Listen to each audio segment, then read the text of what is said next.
What's up, y'all? Life Unscripted, episode 5. I'm Ron. Duratio.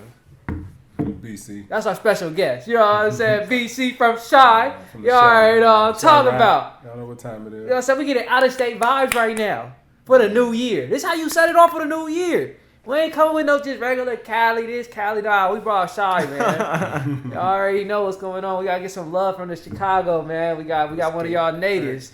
But this episode number 5. Episode 5. Episode 5.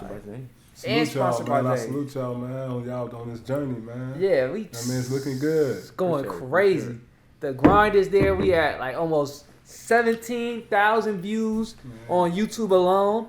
Altogether, we had like 30,000 views. We've been grinding, y'all. We have been grinding. Yeah. So first thing, Motivate us, man. going crazy. First thing I just want to say right now, as it's the new year, I want to talk about just real quick. If you can say lighthearted, whatever.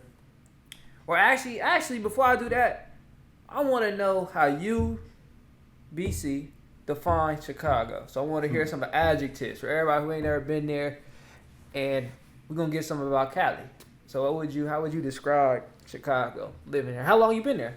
My whole life, man. Oh, okay. I've been to Shy. I've been all over the country, out the country too, but I travel for work. So, but Chicago, you can take, it's like the yin and yang, you know what I mean? Good and bad. From what you hear, some of it's true, some of it not. Like most cities, most states, you hear, a lot of bad drill, stuff. drill city. It's definitely drill city. Uh-huh. Yeah, 100%. It's definitely drill city, but it depends on the part you go to. Mm-hmm. You know what I mean? I grew up on the south side of Chicago. You know what I mean? What's that? In the south side of Chicago is where drill city started. Oh, okay. That's how it started. You know Okay. what I mean? Everybody know some people know what O Block is and all that stuff. That's what south side of Chicago is. Oh, for real? Yeah, exactly. You know what I mean? I grew up over on that end. You know what I mean? Went to school on the low end. You from 63rd? I'm not from 63rd, but everything is close to 63rd though. So Yeah, it's people all be in saying that area. it's like one block over. Like when they be saying like I'm not from 63rd, they from 64th. Yeah. The next block, Yeah. like literally, the people that say that, like I'm not from 60, they from 64th. Uh-huh. You know what I mean? So Yeah. That's you crazy. know what I mean? So That's that's how it is out there. Like it's really like divided into blocks, like the next block, Uh-huh. the next block, the next block. Uh-huh. That's how it's divided, and it could be a whole new neighborhood. The next block can be a whole new neighborhood. Uh-huh. But yeah, I grew up on the south side, but it's for me. That's all, you know what I'm saying, In my view and my vision of Chicago and how I grew up, you know what I mean? Like, it was fun. It was a lot of fun, I wouldn't raise my kids there, to be honest. Just South because side or Chicago I itself? wouldn't raise my kids in most parts of Chicago just because of the distractions. That's it. Not because I feel like something gonna happen to them, because there is parts of Chicago you can grow up with. You don't see a lot of that stuff, but people are migrating into those areas, of course. But it's just because of the distractions. You just don't want your kids in an environment where they have so many distractions that it takes away from what they out there to do and accomplish. So, but for me though, it was fun. Like when you in it, when you young, you in that stuff. It's fun. You know what I mean? It's what's happening. You going partying, you gang banging, because we do a lot of gang banging out there. Yeah. And back in the day, it was just like it was a dog eat dog world. It's like, you know what I mean? You get in when you fit in, or you got to get out. Oh. And what years was this? And this was like 2004, 2005, 2006, 2007. Well, when when I you was say- like 15, 14, when I was real young, like a Oh, pup. dang, yeah. Like it was bad then. Like it was. You like think it's getting worse to get out. then than now? Yes, I think it's worse. Only reason it's worse. It was worse then than now is because then it was more. It's less sophisticated now. But then it was just more crimes because it was less time. It was less consequences. It's more consequences now, and everything is just. Only difference is about that is you see more on TV because there's more cameras out there. Everybody got an iPhone. There's a camera on every light pole. Yeah. You know what I mean? Yeah. On every Every store, on Yeah. every house. Yeah. So you see more of it. Yeah. It was already happening. All this stuff that you see on TV, all these skits about Chirac, what's going down on this block or that block, the murders, the killings, the robberies, all that stuff. It's been happening. Yeah, man. A long time ago. A lot of the It wasn't videotaped. It wasn't recorded. You know, it was no proof of it. Yeah. It was just rumors. all the big mobsters are from out there. Exactly. All the big monsters all the from big out there, of monsters course. from You out know what I there. mean? And that's how it was. But like I say, Chicago, it could be a beautiful place. We got downtown areas, we got the suburban areas, we got the rural areas. And where I'm at now, I know a lot of promoters when I'm there. So I'm in the suburban areas. That's where I got my house at, and that's why I frequent. You know what I mean? We throw a lot of public parties and a lot of events and a lot of. It could be bowling events, skating events. It could be. So you really events for giving back. kids. Not really giving back, Yeah. but like you are like what's the best I can say? Event planner in Chicago. Yes, type that's of- what we do. Me and all the guys that I coordinate with, we all just that's what we do. Event plan. Okay, that's dope. We throw little That's dope. little events and stuff like that, and for the most part, majority like 99.999% peaceful events. Oh, really? We don't because we actually are over everything from security to the bars to the Where can they find y'all event at? to the place, everything, huh? What's y'all name? Like the organization? No, it's just we call it Team Win. Team Win? Team Win. Would you gotta, like, go look to that Instagram, up? Team Win. Okay. Yeah, just Team Win on Instagram. No special And, spelling? no, just Oh, Team okay. Win. That's it. That's dope. And you go on there, everybody on there, you know what I mean? We throwing events and it's peaceful. We don't have that. Yeah, no, that's dope. We don't even let A lot of people gonna win. see this, yeah. It's all Team Win. We don't do all that. You know how guys go, we go talk to my homies, we get in with the we got the blick and then no, you're not getting in with the blick. We don't care. We don't care if you the homie, because if ain't nobody else got a blick in, why do the homie need a blick in? We can all fight. So what we need anybody, you know what I mean? Yeah. So we don't know. no. We ain't letting nobody in with the blicks. We ain't doing none of that because it ain't gonna do nothing but make you feel bigger than you are. Yeah. When you got that weapon on, you're gonna feel bigger than you are. You know what I mean? You're gonna humble yourself when you ain't got it on you. Yeah. Now you ain't all that somebody bump into you. First thing you do is, you get rowdy, you start acting crazy because you Yeah. got the blick on you. Yeah. But somebody bump into you, you know what I mean? You Yeah. ain't got the blick on you. Now Yeah. you got to understand that this Yeah. can go any way. Yeah. It ain't gonna just go your way. Yeah. Yeah. You know what I mean? Yeah, no, so that's we what can I keep like. it even playing fields. That's Yeah. what we're trying to do. Yeah. Keep it even playing field. But so running it back, just so it can be clear to the camera, what was the adjectives you used to describe Chicago? Chicago, I'll say, I'll probably say fun. Okay, yeah, you did say that, so you repeated it. Fun. Fun. Exactly. All right, Fun. what would you Chicago's say? fun. Yeah, what would you say Cali is, and you could name the Cali. cities you've been in. Oh, I've been in all the cities. Been in Vallejo, Oakland, Stockton, Tracy, Patterson, Modesto. Modesto, Turlock, Sacramento. I visited up north. I ain't been up north like that. And in LA, I've been down there a couple times. Not like that. Know about it a little bit, but yeah, nah. It was fun. It was fun for sure. Eventful, real eventful. What would you? What's the adjective you use to describe it? All right, we back. So I was asking Deratio how would he describe California, and he left off saying it was diverse and big. You know what I I'm saying? said it was. I was trying to say that it was diverse. That's what I was trying to say. California is real diverse. It's like you go to LA, it's just way different. It's way different compared to like the Bay Area. They got their own stuff going on. You go to just the Bay Area, the Central Valley got their own stuff going on. And then you go to the north. It's the that's forest. Yeah. That's forest. That's living out there like in Utah, like that out there. Oh, that was it. That was it. Yeah, that's all I had to say. Yeah, my turn. So I say Cali is my adjective. Cali, he say it's big and things of that nature. I ain't been around California like that. My experience is solely in the Central Valley, the Bay Area, Central Valley, Bay Area, Central Valley, Bay Area. Like, I ain't really been where it get foresty. Besides the 6th grade trip to the little trees, but I ain't really been nowhere crazy like that. Cali, I describe California as interesting for one, because it's like literally in Modesto, it's a completely different ethnicity. Say than if you go to Oakland, it's like completely different. Like out here, we in Mexican Central.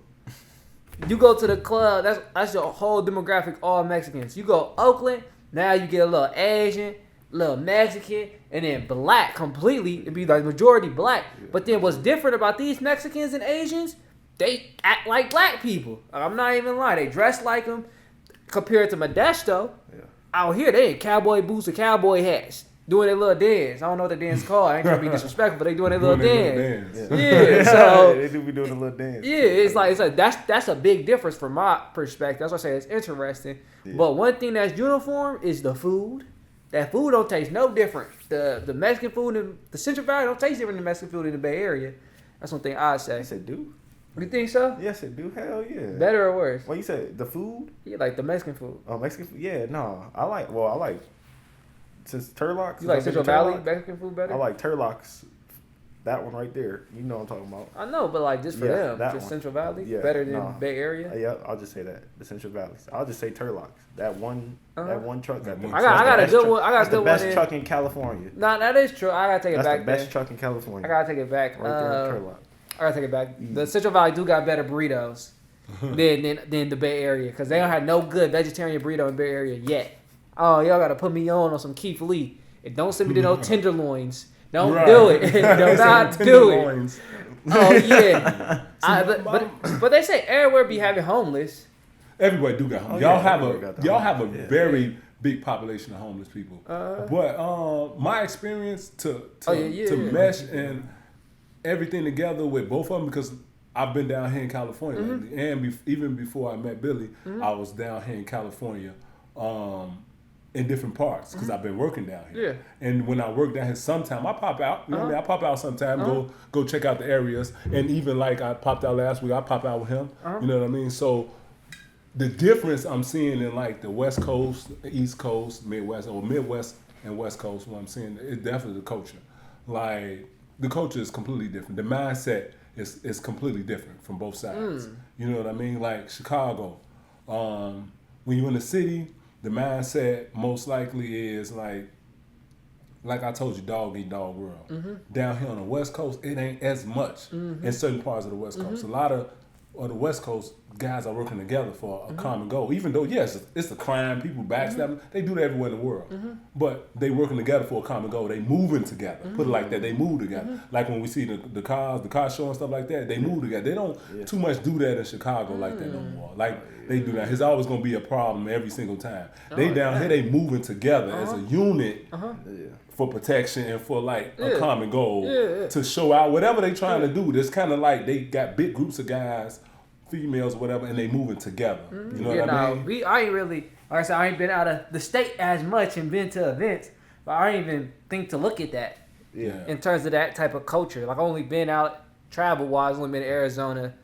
Arizona had heck of homeless too, though. I ain't gonna lie to you. They like zombies. But Arizona is Phoenix is that's where I was at. Phoenix is I don't know what part you was in, but Phoenix is the hood.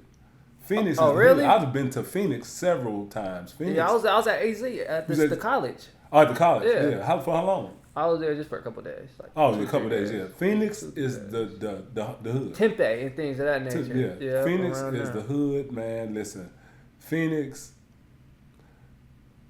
I can't even say much. Phoenix is like Chicago in certain kind of ways. Yeah, Phoenix is more like Chicago than it is like California for sure. One thing I did know, because I did go to Detroit, and Detroit got the best food for me in my perspective. You like Southern food? Yeah, of course. But one thing I do gotta say though, when I went to Arizona, I don't know why I expected the same. Like it's about to be different food. Man, I went to Arizona. It was the same food. It was the same. It didn't switch up at all. All Mexican food. I like California. Yeah, it was all the exact same. Oh yeah. But yeah, Detroit definitely. I like Detroit food. They got the best food in my opinion. Detroit do got some good food. So you got to go to Alabama though. I ain't gonna lie. Alabama down deep south. We got deep south, man. Yeah. They out there cooking them. But see, the thing about that is like you go to Alabama and you go to like all you can eat buffets and stuff like that. Normally it's just like, you know, kitchen cooked food. No, they got the real grandmas in there. Oh, you want at a buffet? In the buffet with the arms, grandma in there, with the big arms on the back. Yeah, that's granny. The big arms on the back. They got never seen the grannies with the big arms on the back. Look, they always big arms on the back. You know what I'm talking about? My grandma always. My grandma been slim. They got real grannies up in those, man. Like I go down there, and they really got it. You know what I mean? Down there. So Louisiana, stuff like that. They got real grandmas in their buffet kitchens. In their regular kitchen, but they got real grandmas in the buffet. When they say Southern, you go in there to get Southern food, and you go in there to get, use some chicken greens, yams, and all that type of stuff. Like, they got grannies in there. Real Southern food. I gotta go there. Yeah. I gotta go there. I gotta go back to Detroit too, though, cause they had, for me at least, the best breakfast food I ever had. The best breakfast food to me. But so wrapping it up, back to the segment, I say that California is very interesting. It's an interesting place to be. You said, just wrapping everything. I said it's real diverse. I say Chicago is fun, but the mix between it's different cultures from California and Chicago. Yeah, and it's a whole different culture, and it's a whole lot of places you got to stay away from out here. You think so? Yeah, stay out of Oakland, stay out of Stockton. You say stay out of Oakland? Yeah, stay out of Oakland. Yeah, stay out of Oakland. Please do. I was just in Oakland. I was in Oakland, man. Listen, I was in Oakland. I was clutching the whole time. I was like this. Hold on, like you got to be like that out there in Oakland. Wow, I was but very that's how you gotta going. be. I was easy in going. Chicago, man. In Chicago, this is what I do. I roll up to the gas station because I got a SRT, a Money Green SRT, right? Mm-hmm. So I roll up to the gas station. That's noticeable. That's very noticeable. Money very noticeable, of course. Yeah. But you know what I mean. But you can have a Honda out there, like if it's, you know what I mean. Like it's almost the same to them. Damn. You know what I mean. Only thing, with my car, my engine go $15,000. They can just steal a car and they just go sell the engine fast. You know what I mean? But you got to circle the gas station 2-3 times, man. You can't just be pulling up anywhere. You can't do all that. No. And then you can't look like anything. You know what I mean? Damn. You can't be standing out there looking like you ain't on nothing because they're going to try you. Wow. You know what I mean? And even if you look like you on something, because most guys, they don't care because they popping out 3, 4, 5 deep.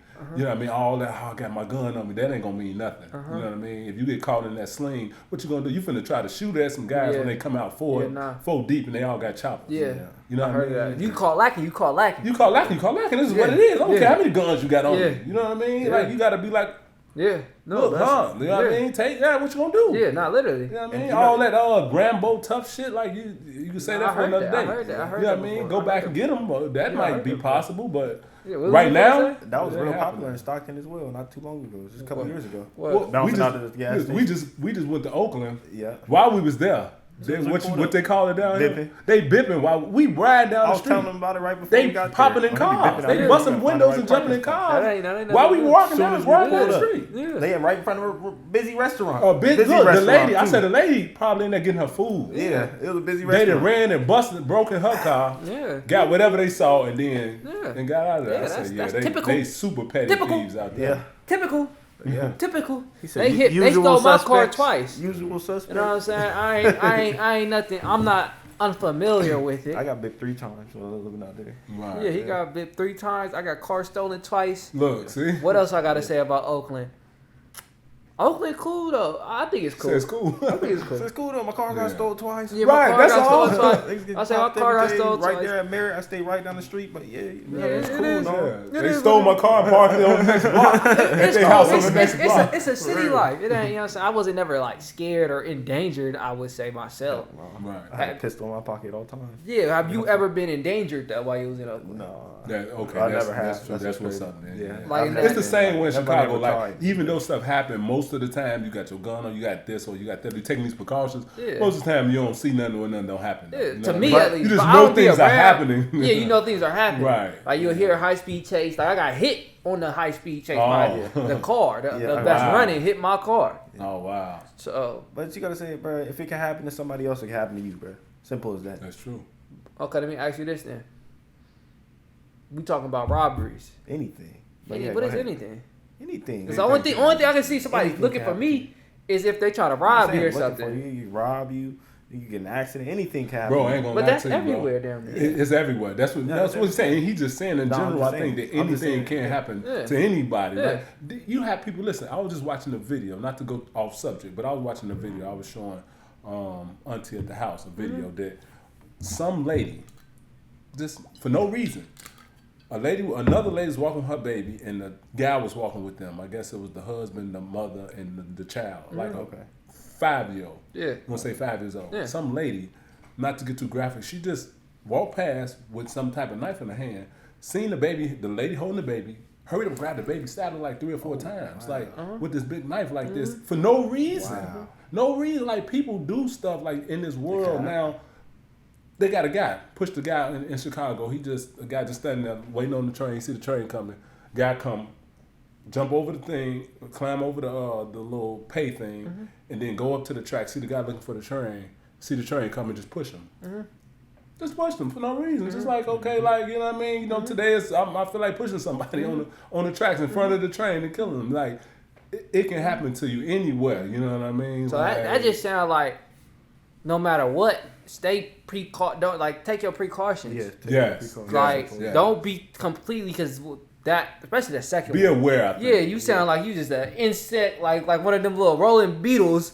Don't care who up on it. You just like I don't care. They be right like breathing on your neck. No survival instinct. That's what I'm saying. Be aware of your surroundings. That's all it is. Just be aware. So that does help you a lot if you just. So then, what you got to talk about? The people who take that to the next level. Let's say this happened to me in Oakland. Walked down the street, and then the white lady completely crossed the street. Yeah.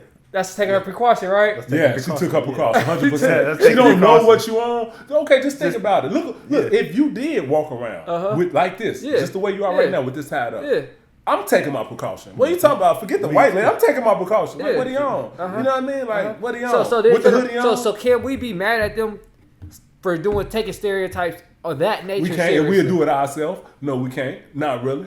Not really. You can't be mad at everybody. Yeah, because I do it too. Everybody. I know. Obviously, it's the easiest thing to do is say, okay, we see a white person and look how they acting around us, or look how they walking across the street, or they don't want to be around this type of thing when they see a certain thing. But we don't either. We see certain things. We taking the same. We sitting here. We done took it off safety for our own people because they look a certain kind of way. You know what I mean? Yeah. Same, it'd be different. Okay, you see a black person walk down the street with a suit and tie. 100% you ain't got it off safety. 100%. Yeah. He can get you like that because 100% you got. But you see him with a hoodie on and his tie and his zip tight and he got both hands in there. Yeah. Now it's just like, what he on? Yeah. For sure. So I just wanted to point that out because that has happened to me. You know, people was dressing up as women. Sneaking up. Dress up as a woman walking. You serious? Yeah, people did that. That's real stuff. Like guys, like when you got hitters. Especially these young guys, they'll do anything for a hit. 100%. They'll do anything. They'll dress up as anybody. They'll hide anywhere. And they getting you. If you a target, they getting you. That's just what it is. If you want it and it's money on your head, it's gonna get got at some point. You know what I mean? I have no experience in that field. I have a lot. You do? One of my best friends just got hit. He was a hitter, and they finally just got him last year. You know what I mean? R.I.P. Lil Jeff. They finally just got him. They just finally got him, man. He tried to get it. It's like his third time getting got though. He just never died. The other 2 times he ended up driving himself to the hospital and making it. Really? 17 times. One time he got hit. 3 times he got hit. Another time. Both times he survived. And this time he got hit like 8 times and he didn't make it though. That's unfortunate. He took 28. That's unfortunate. Yeah, he did. He took that. So then, is that because you speaking on that language makes me think of what happened to Lil Durk? Are all of them that sloppy towards the end? Everybody's that sloppy towards the end, I think. Towards the end. You know what I mean? It's just like, once it passed, because this is the reason why. You go so long without anything happening. You go so long in your comfort zone, and now you start lacking. You start being sloppy.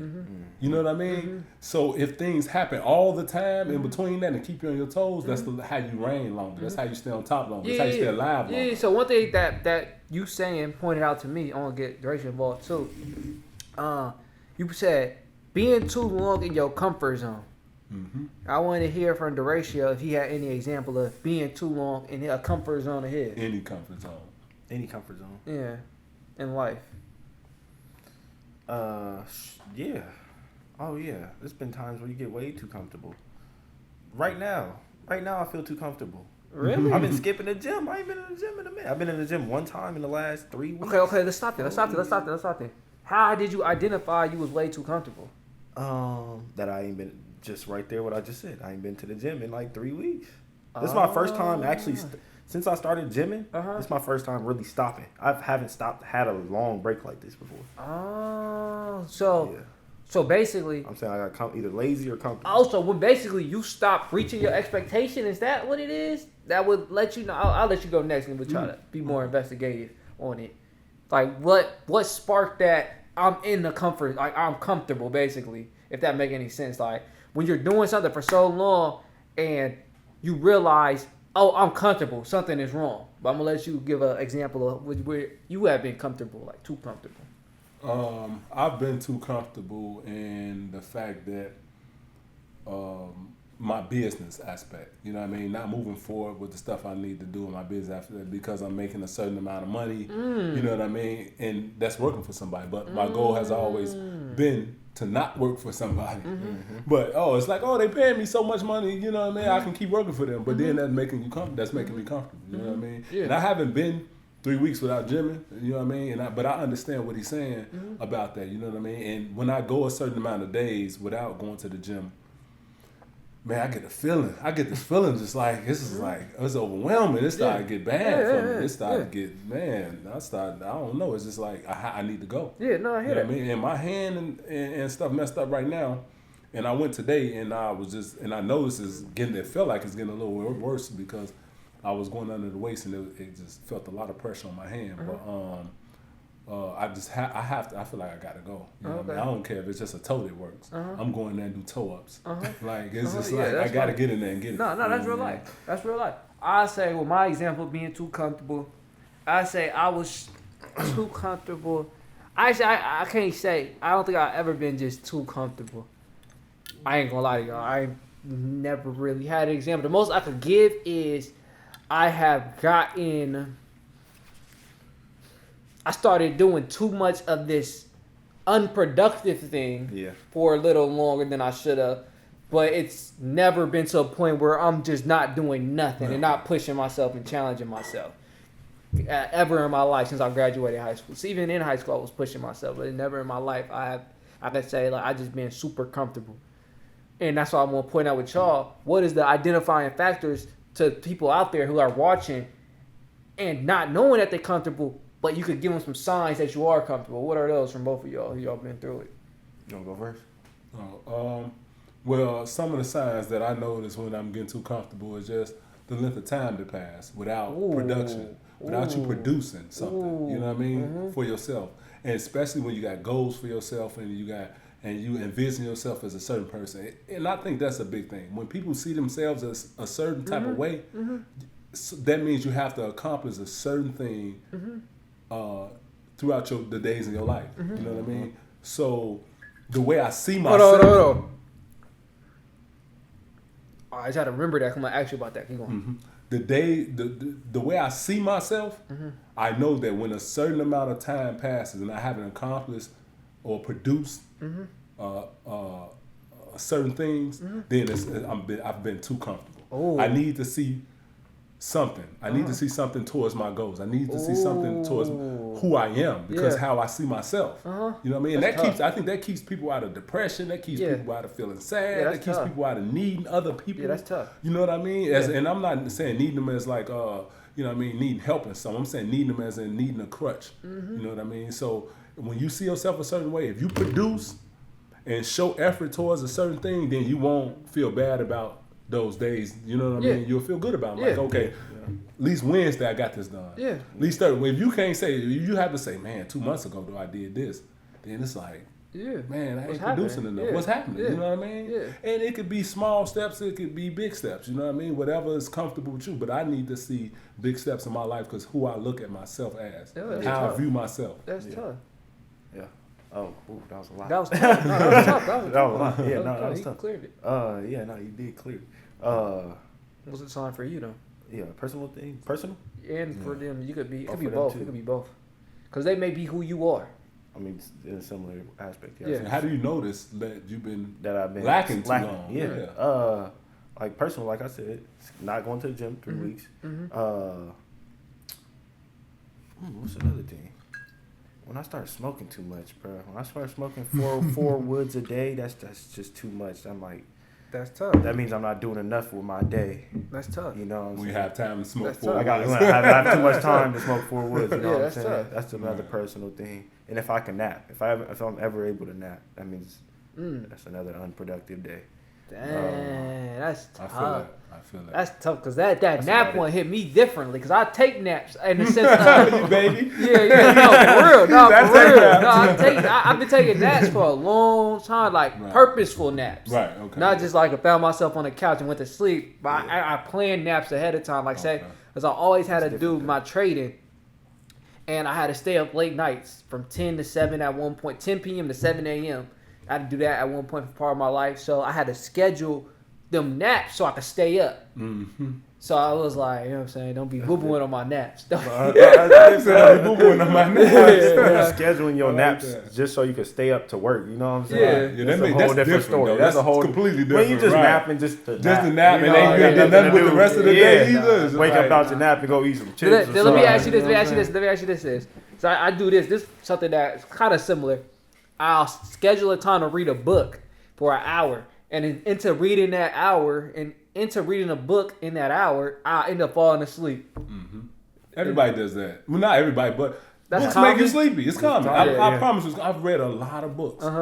I've read a lot of books, and books make you sleepy. I've read 1,000-page books, and they was stuff like Harry Potter, but Harry Potter's like 1,200 pages. You know what I mean? I read that. I read every one of them. Yeah, I did before too. I ever seen the movies. You know what I mean? So they make you sleepy. I read it. I did that in 5th grade. That's when I found out. I read it back then. Yeah, it was like I was getting sleepy. You know what I mean? Yeah. I'm read and watched. Yeah, I never watched it. No, I never watched it. Me either. Yeah. Oh, you watched it either? I only read the books. I don't even remember that much either, though. That's what's sick. That's what's sick.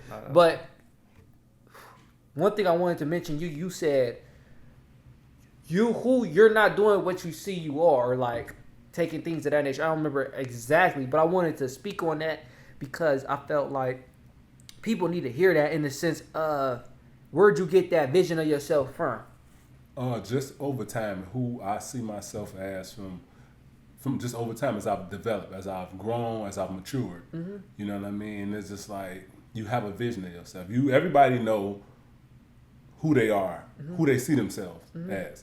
And you know if you, I don't care if it comes from the hood, if you're like, okay, well, I'm a snitch, I'm a coward, or I'm a stand-up guy, or I'm a fighter, or I'm this or that. You're gonna know who you see yourself as. You know what I mean? Yeah. Me, who I see myself as, I stay motivated to do something. Yeah. I want better for myself. Of course, I want to have my own business. But I want to incorporate my family and the people around me that I cherish, my circle, which is very small, by the way, into that, because you got to have some people you can trust. I know it's unlikely to know exactly who that is every time, but you got to have people you can trust around you to build your empire. Yeah. And I want people to build up with me. I've never been a hater.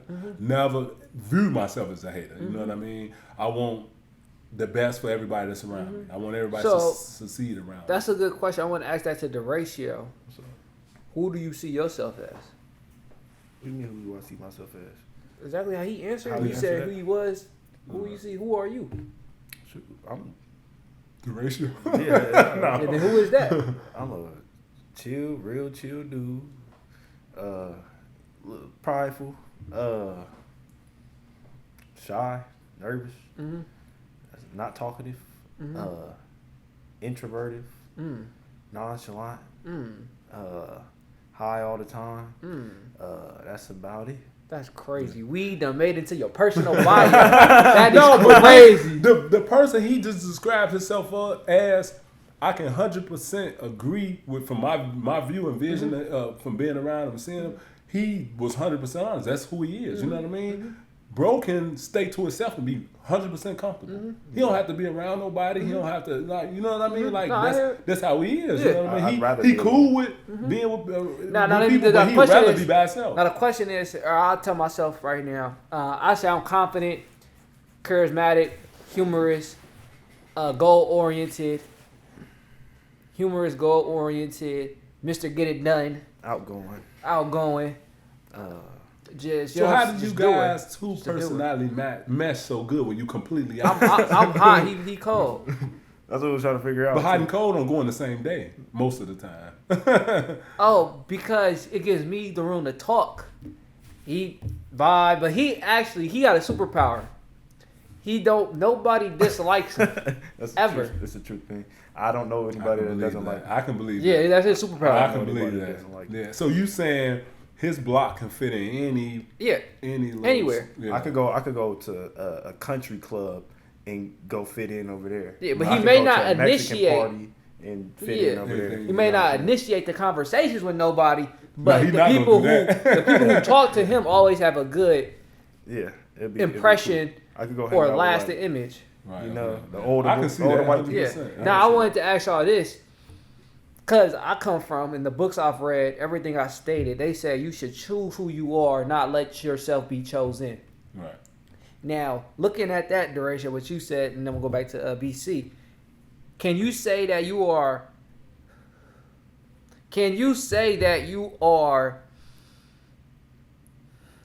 happy of those traits you named?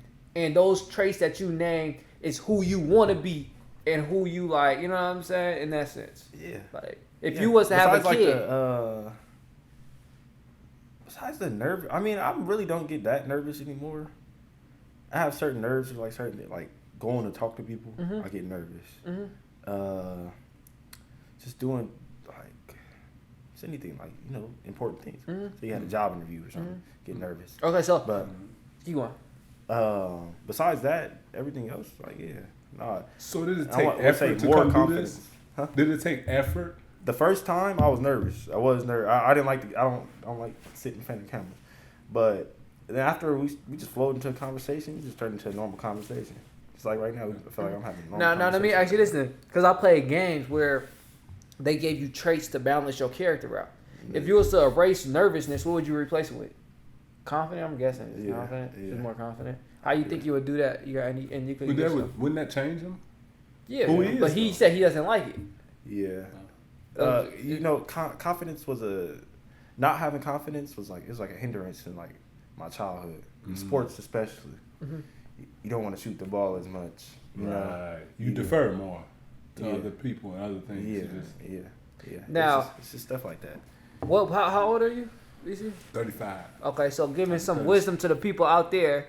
What's some advice? You go first, and I go second. On how somebody who is in a sexual ratio could develop more confidence. I'm good now, but if there was Well, I've never really lacked too much confidence. You know what I mean? Mhm.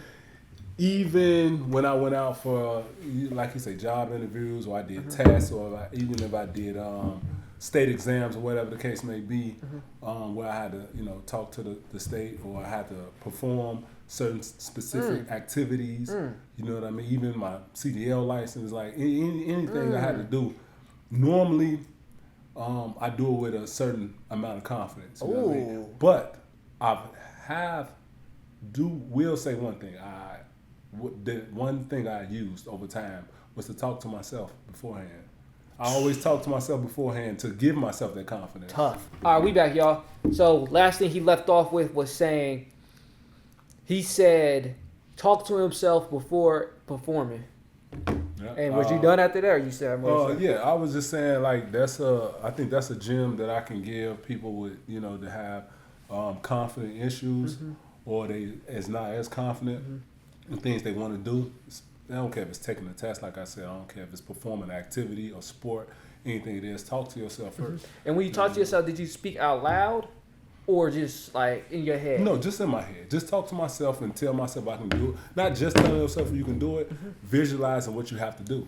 When you visualize what you have to do and seeing yourself doing it, then it makes it easier when it comes time to do it. You know what I mean? Like I said, if it's a sport you're performing before you get out there on the court, just say you got to get out there on the court. Visualize that game. Visualize some moves you're gonna do.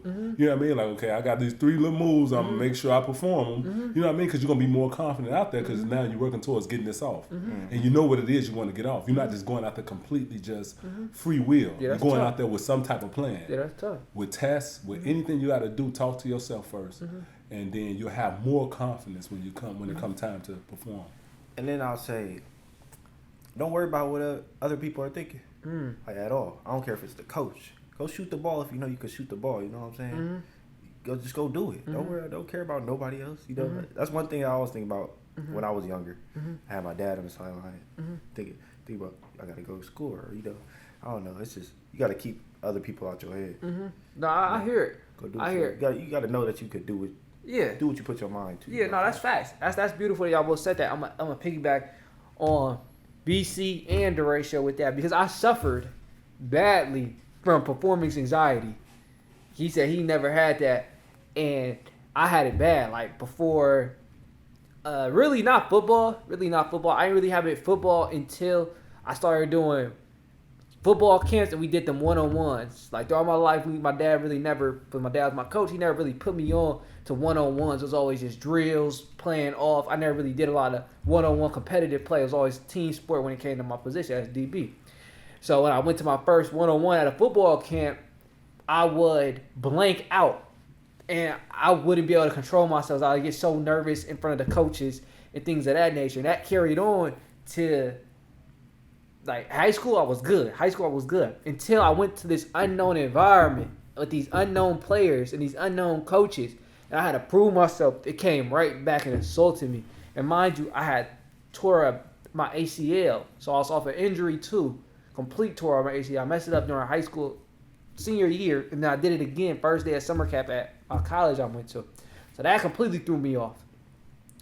So as I went through that, I had big performance anxiety. Even I knew it back then when I was in high school trying to get at women. I used to cannot talk to them to save my life, as in approach them first and not be nervous. I used to be nervous, stutter my words, forget what I was saying, and things of that nature. I got over it doing what he said, literally talking to myself. My favorite thing for me, and I'm learning now, really just right now, literally, songs. Songs motivate me a lot. Like I remember back then when I was trying to get at women and start off conversations, I used to listen to Playboy Cardi. He had this song called "Do That Shit." Just do that shit. So I was all that talking. Just do that shit. I used to put that on my head before because I used to just get stuck. I used to get stuck thinking like, I'm gonna do it. I'm gonna do it. Just do that shit. Like I put it on literally right before. Just do that shit, and I'll go and whatever the consequence is, but just get comfortable just doing that shit. And then when I started playing football, how I got over my performance anxiety, major, and I still do it now, talking to myself. Oh my God, out loud, really having a vision of how you're going to perform, saying it to yourself and really believing in it. Like when things go bad, boost yourself up and amplify yourself. Like speak good thoughts on yourself. I used to let myself speak negative thoughts about myself. Don't do that. Speak good thoughts on yourself. So I really definitely jump on the back of what the advice said. Talk to yourself. For me, it was giving me, give me a song that instilled me the feeling I needed to perform my best. Find a song that had your emotions were attached to it, that made you feel this certain way before you did it, and you needed to feel that way to do this. Find that song, pair it up. For me, that was what it was. I paired feelings to my music, and that gave me the boost I needed to do certain events. A third one I do is practice. Practice. If you feeling nervous at anything, practice. Because then you're going to have a sense of preparedness that gives you that confidence that you need, the underlying that you just know you're going to do because you did it so many times. You just know. Yes, if you don't do it, then you know it's something up here. For sure. When something's repetitive, it does give you a level of confidence when you perform it. Yeah. For sure. When it's repetitive, it's something you can do like in your sleep or something you can do without having to think so much. Yeah. That's when you get nervous at. Yeah. When you have to think. Yeah. You got to think and you're unprepared. Yeah. Both of them, it's just like, I can't do this. Yeah, like, you know what I mean? Or it's going to bring along those negative thoughts, like you said, I'm not going to be able to do it. I can't do this. Or I can't do it. Or I'm going to fail. Yeah. Or those thoughts going to come to your mind. You know what I mean? But how can a thought of I'm not going to be able to do it come to somebody that can do it without thinking? Yeah. Oh, yeah. You know what I mean? And performing. Yep. So, yeah. Then you also got to watch out who around you. Say if you already struggling to be confident, why are you around people who make you not confident? Mm-hmm. True. That was my biggest thing when I went to Laney. I was struggling with confidence. So when I would do the reps and I mess up, nobody cheering me on. They looking at me isolated.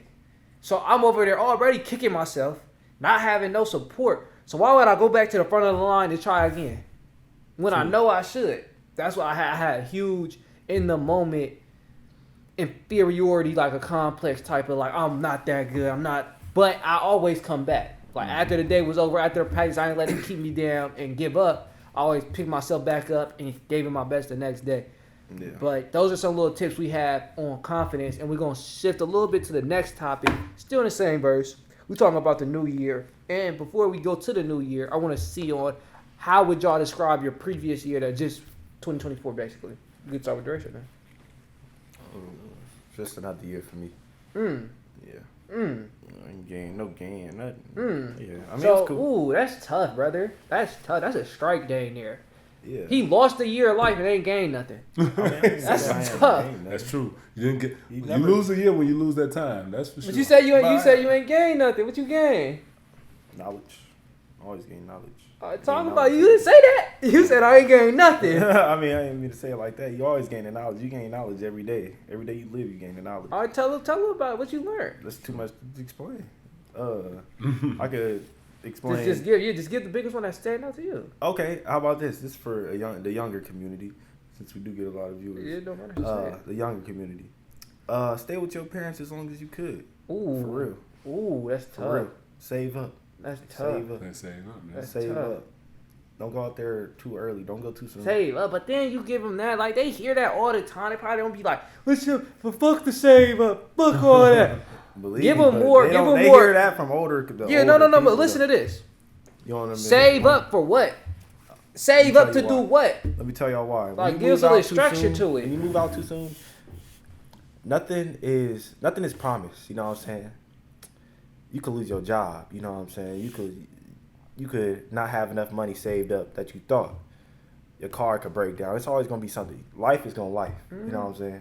Life is gonna do what it's gonna do. Your car could break down. You just lost $1,000 right there. Oh, your rent due in 3 days. But I just spent that $1,000 on my car. I had to get fixed so I could get to work the next day. Then I had to spend it on gas. Now I gotta tell my landlord I gotta get paid again, then pay. You know what I'm saying? It's always gonna be stuff that's going on. You gotta just make sure you're comfortable.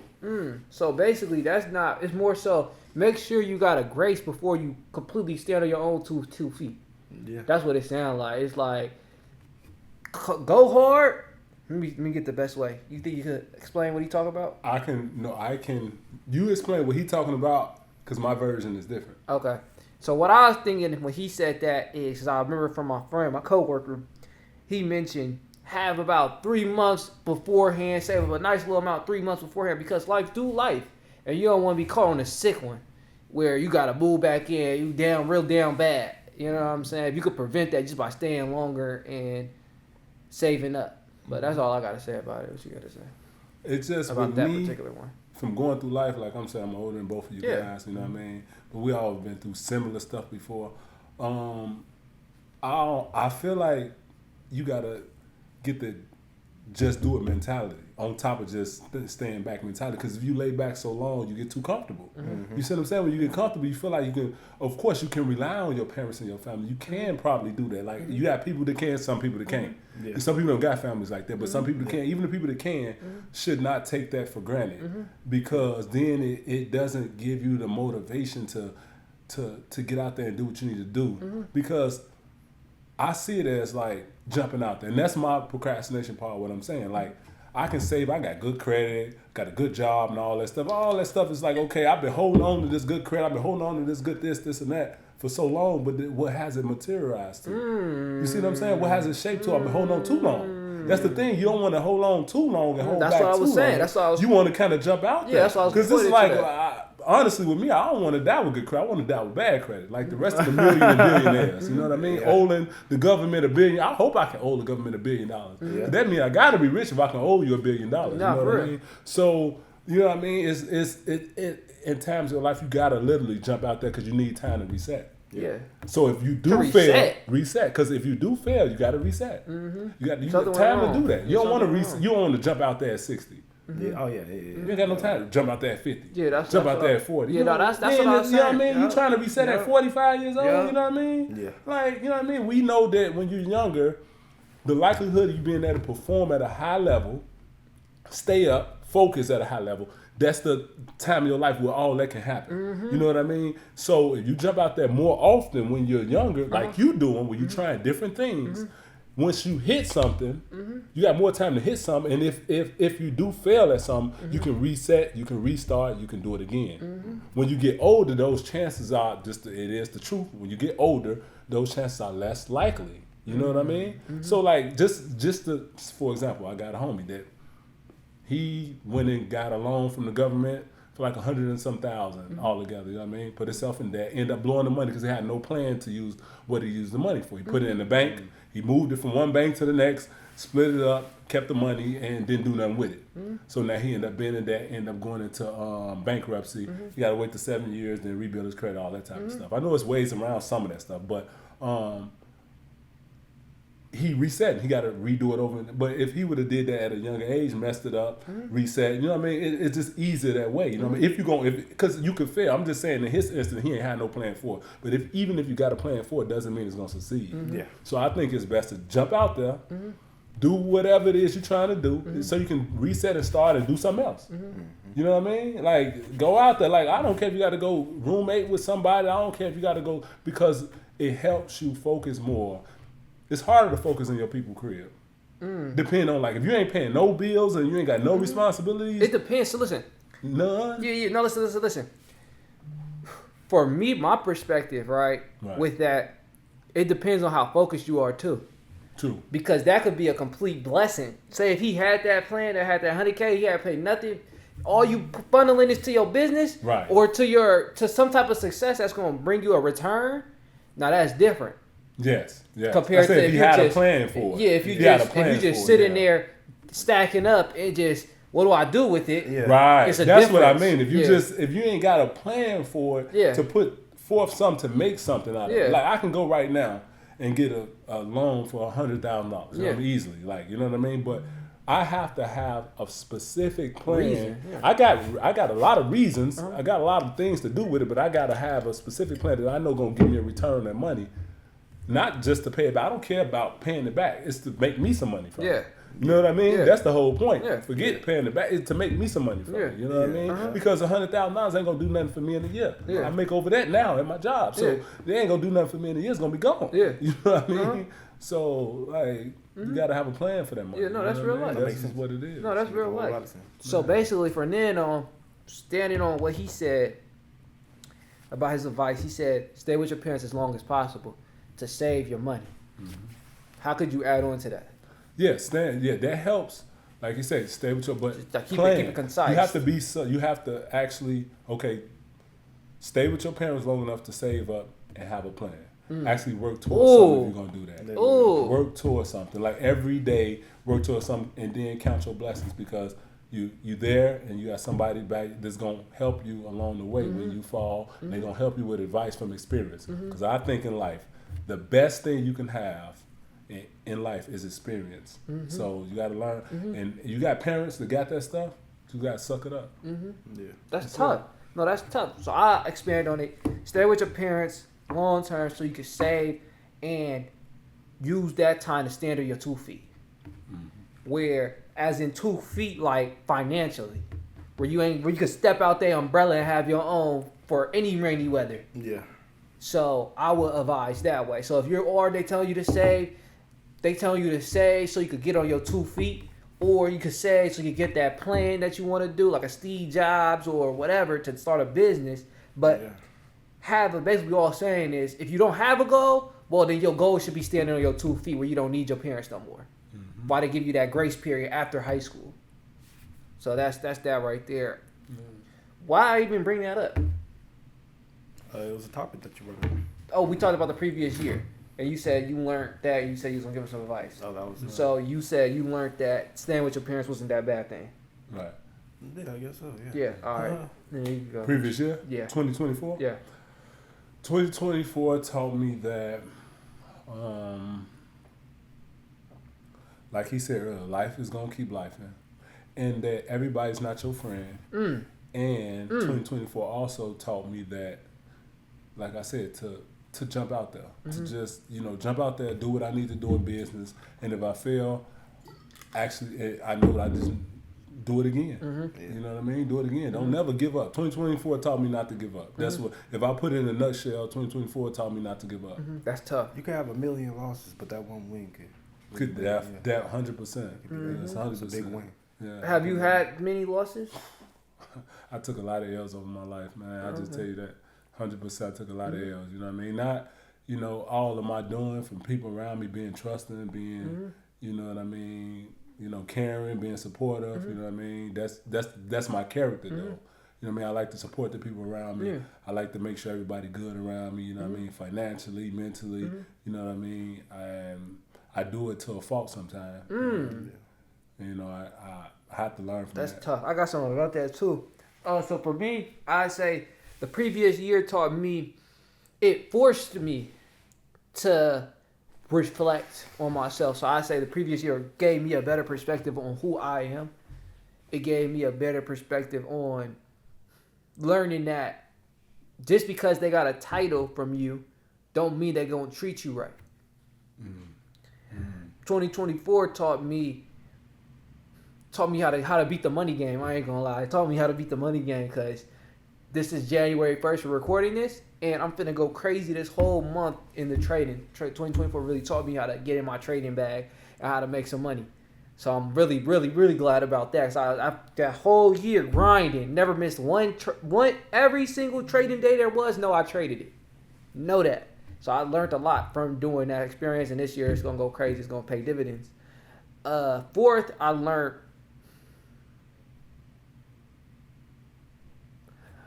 you can't tell somebody else what they should prioritize. You can't tell somebody else they not busy. Right. And I had to learn that because I do a lot of work with other people. And I always try to be that fire behind them. But if they fireplace ain't sparking off my wood, in the sense of like my fire that I'm bringing over trying to help them catch flame, I can only do it for so long before mine start dimming. Right. And I start being on a BS because of what they on. Right. So I had to learn to try. Not really try. Have a limit of tries before I know this is going to damage me. Right. And so you saying you can't, just to simplify, are you saying that it taught you that you can't tell another person what's important to them, basically. Right? Right. So, because you try, you can push them, and you can give them all you can give them, but they still gonna do whatever they want to with it, right? Yeah. And recognize, acknowledge, determine. I live by those. Recognize, acknowledge, determine. If something going, for instance, poker, I'm losing. Recognize. That's the first thing I had to recognize I was losing, or I was gonna keep losing. So recognizing where I'm losing. Okay, now I acknowledge it. I'm losing, right? Like, no, don't be crazy about it. Acknowledge it. I'm losing. And then determine what you're going to do with that information. The best thing to do right there is find out why I'm losing. So then we got to restart the process. Recognize, why are you losing? Acknowledge, that's why I'm losing. Determine what you're going to do with that information. I live by that. It goes relationships. Recognize that person ain't good to you. You may have thought this person was a long-term friend of 10 years. This year right here shows you why he wasn't. You got to recognize that first before you do anything about it. Because if you ain't recognize it, you're going to keep going another 10 years. That person going to still be the same, not good to you. That's always the first step. Recognize, and then after you recognize that 10-year relationship wasn't, like, he ain't moving your best interest no more, you got to acknowledge it. Accept it. That's basically what acknowledge is. Accept it. Like, dang, he not. All right, let's do what I'm going to do about that. And that's where it comes to determine what are you going to do with that information. I treat them three things right there, it transfers over into everything, in my opinion. Yep, and that's what I learned from the 2024 really. And pushing on to the new year, I want to hear what y'all resolutions. I got some new ones. I know we kind of went over it last week, but I wanted to talk about it again this time because I got some little new ones for you. And we got a new special guest, so we can start with you, PC. Yeah, with me, I really don't too much do resolutions just because it's just like, if you do hold yourself to a certain thing in the beginning of the year and you don't accomplish it, just like as a failure. So I don't really do resolutions like a lot of people do gym resolutions. Most of the country, I believe, do some kind of gym resolution. Now, before we go to that, right, I'm going to take off the traditional New Year resolution because I'm the person where I set a timeline for my goal. Like, you know what I'm saying? I wasn't supposed to be at this position in terms of the training for that long. So what I mean more so New Year resolution is just a year-long goal. The goals you have going into this year. Right, exactly. Going into this year. Yeah, my goals for this year is to get my business up and started. I already got everything for it. All I have to do actually is get the capital that I want, the loan that I want for it, and actually put the process together.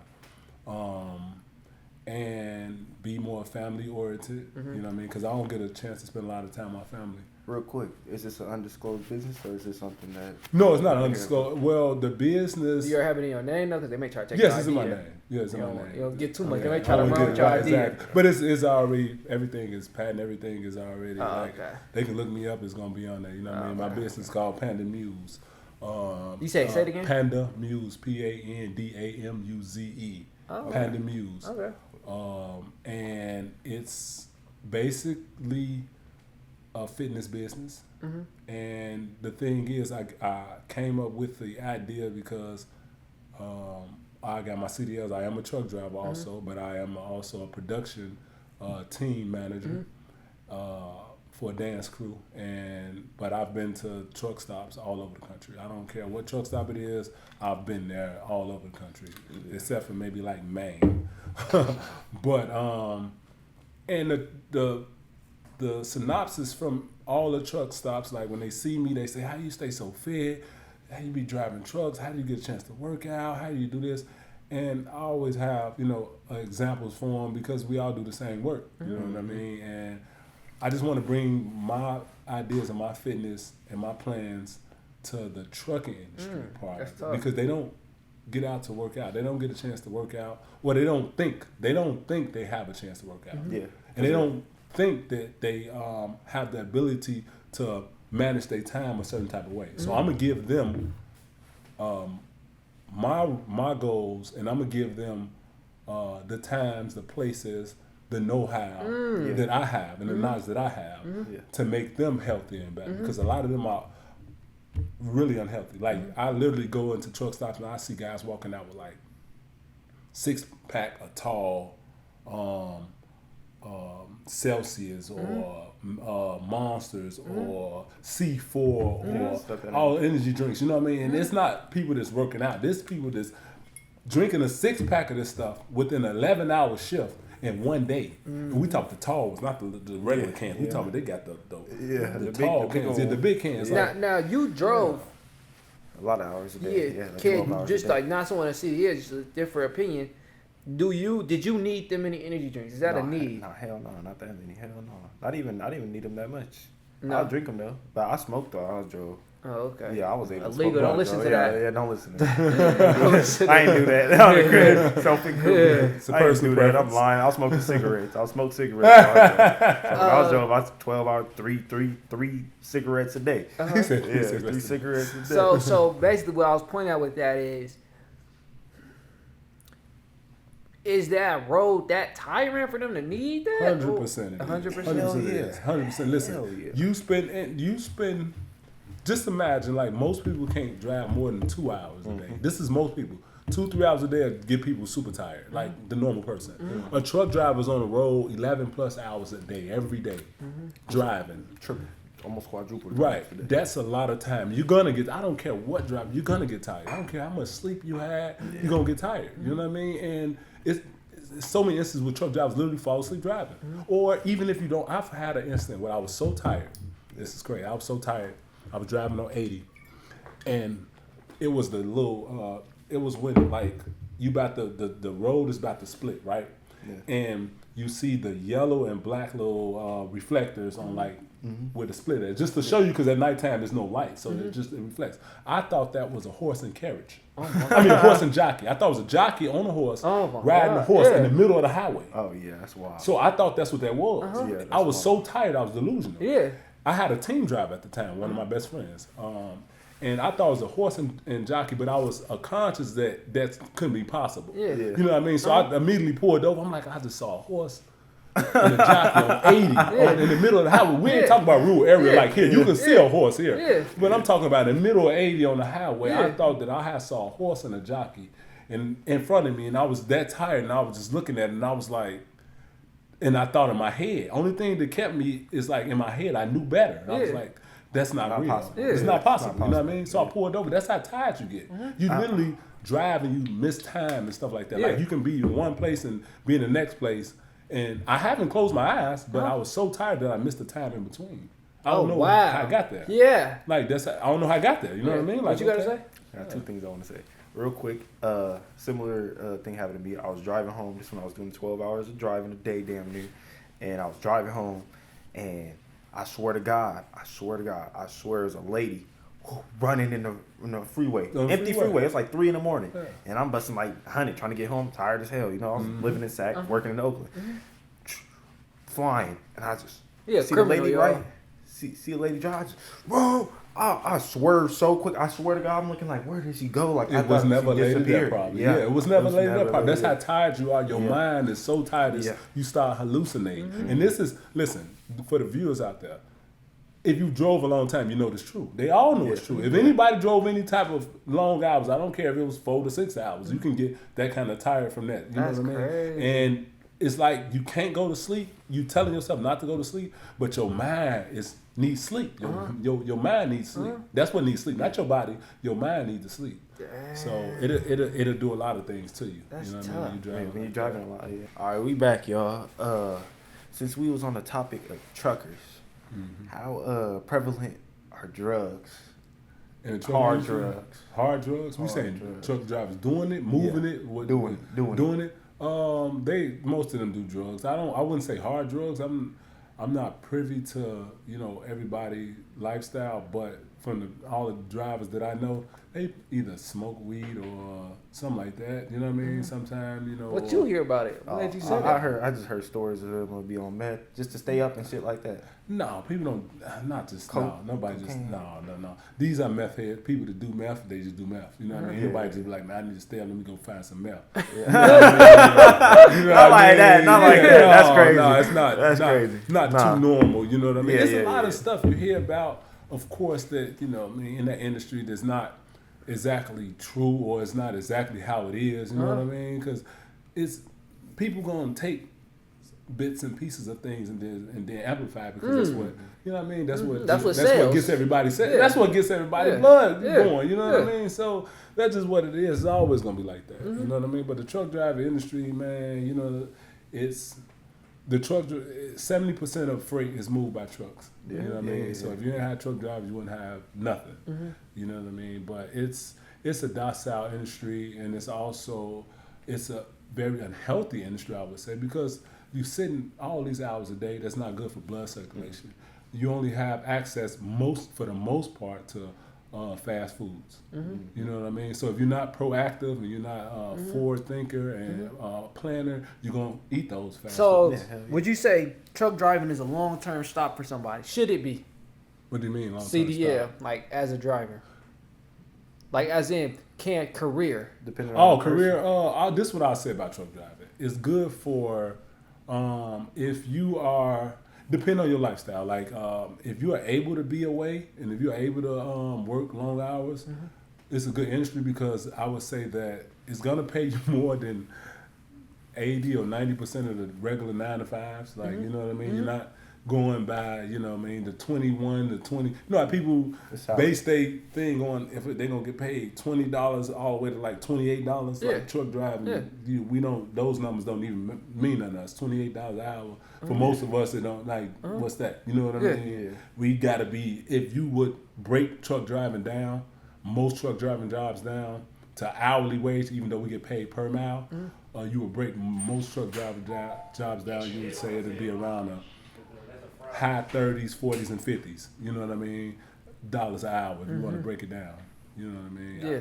Mine would go around that way. You know what I mean? Around. Say it again, my bad. I got distracted. Truck driving would probably be around $40-something, $50 an hour, something around that. If you would break it down to hourly wage, so it's a decent career for that. But like I said, it's time consuming, so it's not for everybody. Yeah, you know what I mean. And I think it's an industry that a lot of people get in and they stay in too long. Ooh, I think you should get in it, get what you need to get from it, and get out of it. Yeah. That's what I was thinking too, because he's just as unhealthy as you made it seem. It's very unhealthy. And I couldn't imagine you staying not progressing, you just staying a driver.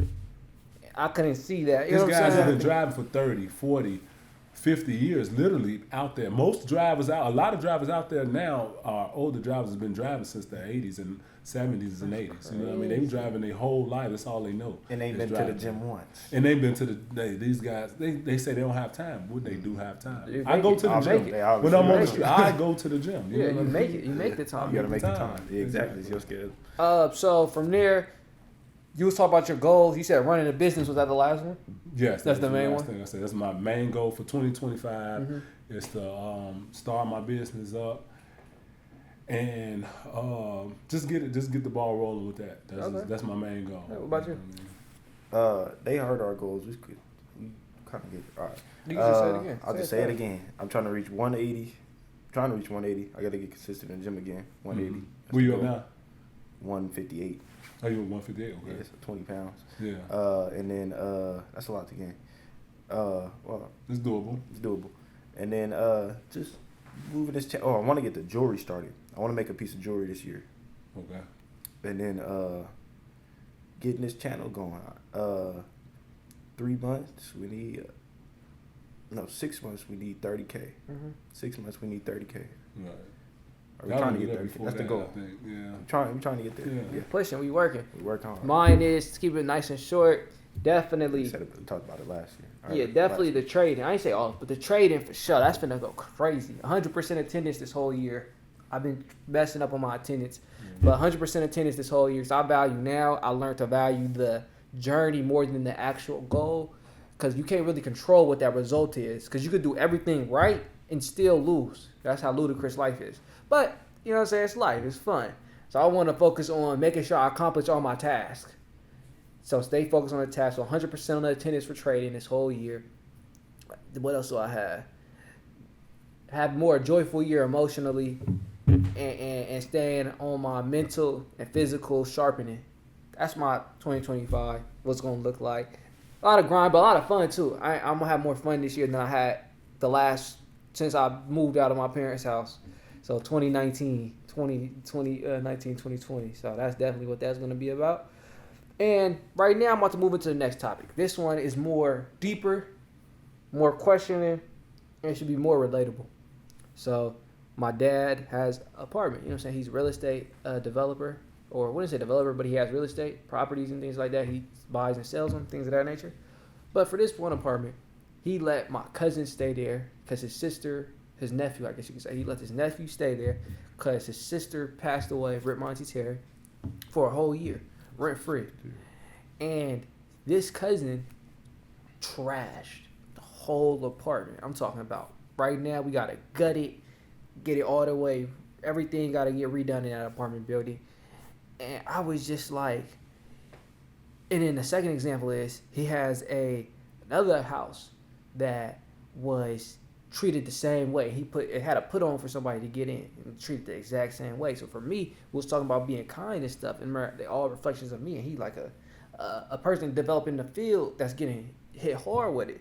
And I was just like, at that point, you might as well just treat them regular. So then you can't even get, if they treat like that, you at least was getting your slice of the pie. Then trying to give them a helping hand, and they turn around and stab you. And I was just like, what was your thoughts on that? And why do people even do that? Like, how can you siphon out who doing that? Because at this point, make me not even want to have no helping hands. So, if that make any sense. You're saying he had people that was using him. That's all. That's what you're saying. Basically, he gave a helping. Using them. Misuse. You can use people, just don't misuse them. Yeah. Misuse them for his niceness. Yeah, basically, like he gave him a helping hand, and they bit his hand. Yeah, that's exactly what happened. Ooh. So the question is, how are you gonna siphon people out? Like, because I don't want to be in that position. How do you siphon those people out? Yeah. Sheesh. Want me to start? Go ahead. Listen, the thing is, to me, I feel like that's normal. A lot of people can relate to that. You know what I mean? Especially when it comes to family. That's the whole thing. You know what I mean? When if it's an outsider that's not family, then, you charge them rent. Yeah. You make them accountable for what they did, as far as lawsuits, as far as court actions and stuff like that, because that's different. When it's family, of course, you ain't gonna go that far. Yeah. So when you trying to give somebody a helping hand, you make stipulations and rules. But when you make stipulations and rules, let's start it again. Say that again and say it a little slower. When you do give somebody a helping hand, like your father did, you say your father. Yeah. When you give somebody in your family a helping hand, and you give them something until they get on their feet. When you give them something until they get on their feet, like a house or apartment, you make rules for them. And when you make rules for them and they break those rules, you have to check up on people. When they break those rules, when you go in there and you see the house, you have to go check up on them. When you see that the house is not being maintained a certain type of way, you got to stand on that. Oh, look, if it's not kept back up to par, look, I gotta have you move out of this property. Because when you do stuff for family, like I'm the same way. When you do stuff for family, they're gonna. Most of the time, you have family members that's gonna take advantage of that because they don't. When something's not yours, you don't hold it. You don't care about it as much. Yeah. So Billy's dad told me this yesterday. He said, when you have something, you treat it like it's your last. Whatever it is. We was talking about vehicles at the time. I don't care how old it is, what it is. You have it, you treat it like that's your last one. You treat it good as best you can. You maintain it. So and that's the same thing. People don't do that for other people's things. So if it was his house, he wouldn't have not done that to the house. You see what I'm saying? He wouldn't have treated it like that. You know what I mean? But it was your father's house. It was something that was given to him. His apartment, something that was given to him. So it was like the care was much lower. So the thing is, to cipher that out, you make rules. Or you charge people. You know what I mean? You have to charge people something. It costs to go through life. I don't care if you know what I mean? It costs something. Yeah. So, because you give somebody something, okay, I give you, for a year is too long for me. I give you 2 months free, and then by then you should have a job. Okay, show me your progress then. If I'm going to give you this for a year, show me your progress through the year. In 2 months, I need you to have a job. 3 months, I need you to have a vehicle. 4 months, I need you to have this. If you ain't paying no rent, I need you to have these things. So you just got to be a little bit more strict on it. You can't be too kind. Don't be too kind. That's too big That's too big. Is that too big? to me. Oh. How else would I push that forward? Don't let them run over you. He was being a little bit ran over. As in allowing it to Basically, go on like, too maybe be a little bit more practical about it. He should Like have more example. He like should real have life. stepped in a little. I mean, Earlier? It don't make it. Yeah, it don't make a difference on what happened to the apartment. But if he would stepped in earlier, he would have saved more money. Yeah, That's what I'm that saying. makes sense. That makes sense. So basically, check up on them. I check up on them and give your hand out with strings attached. Is what it Yes, sounds of like. course, Yeah. because you have to prepare. Listen, you have to.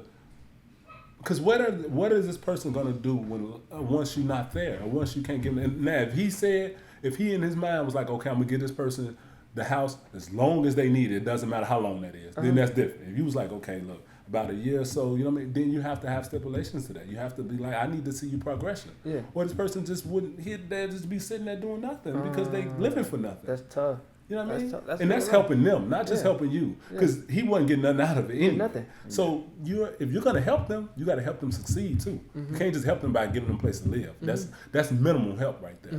You know what I mean? You got to help them by giving them stipulations and helping them push forward. Yeah.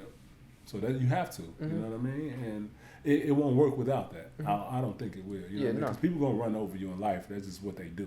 So, what I realized after that, the helping hand, they gave very good advice on that. So I know y'all gonna definitely love that and take some gems out of that one. I wanted to talk about what I experienced when I stopped trading, y'all. So mind you, like I said earlier, I traded every single available trading day. I'm talking about my whole life was centered around trading and taking care of my grandma. And I took a break. First, my grandma passed away, so rip her. So I stopped taking care of her so that my life was centered around. Then I took a vacation of trading these last 2 months, 2 to 3 weeks of December. And the phenomenon was crazy. It felt like I just was so attached to trading. Now that I released it, it felt like I was missing a part of myself going through life. And the reason why I bring this up is that, to me, that's unhealthy. I should be able to get rid of anything and still be able to move, fulfilled, and happy. So I just wanted to ask what y'all opinion was that on. Have y'all ever had that type of experience?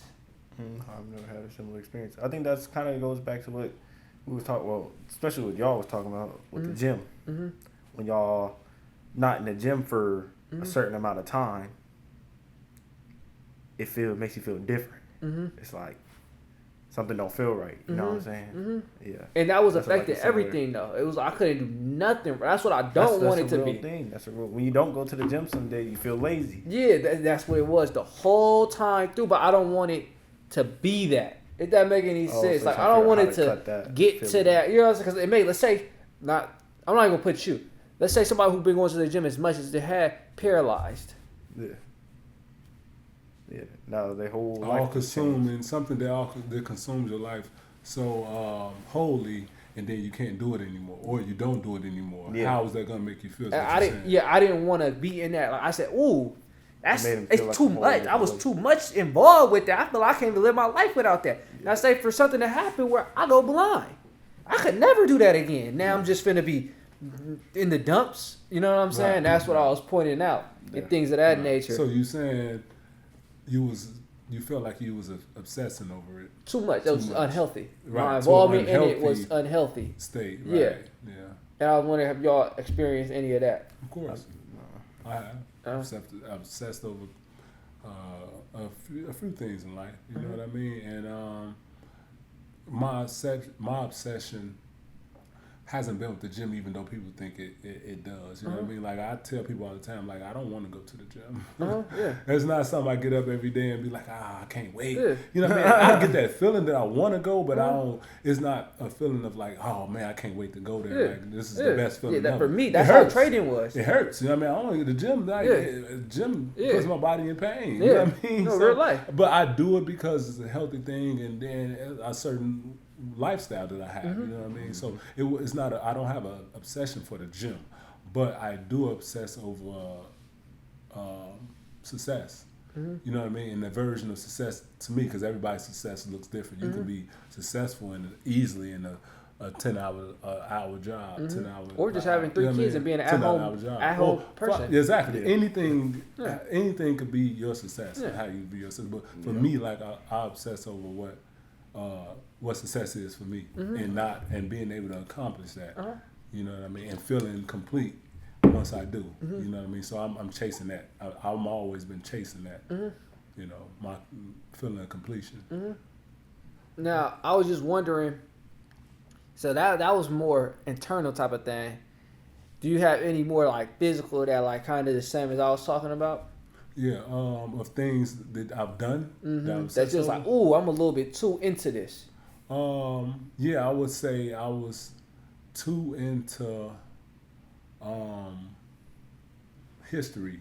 You know what I mean? To the point where I was reading books and watching stuff that made me feel a certain kind of way towards like politics and towards like in general, because you can, even people that watch certain channels, you know, Fox versus ABC versus NBC versus CNN, stuff like that. When you obsess over those things and you watch them every day, then 100% they're gonna manipulate you to their point. Whoever point that is, they're gonna manipulate you to that point. And you're gonna obsess over, and it's gonna change your views, or it's gonna steer your views more and more, and you're gonna believe them more and more. Don't matter if they lying to you. So then you start believing lies and truths, because that's what people do. People tell truths with lies so you can believe them. Because it's more believable when you tell the truth and the lie together. You know what I mean? So I was obsessing over stuff in history, Black history, and I was becoming racist, and I was becoming this, and I was becoming that, because I'm like, look what they did to us, look how they did us,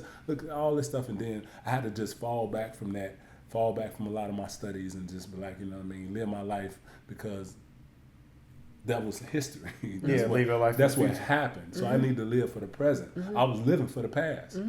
You know what I mean? At one point, so I had to stop doing that, because I started finding myself being hostile towards certain, you know what I mean, ethnicities a little bit more than I should, and not to say it wasn't warranted, but it wasn't warranted. You know what I mean? Yeah, what was you gonna say? Well, no, nothing. It's really, you had a similar experience to that we talked about a long time ago. Remember you read that book?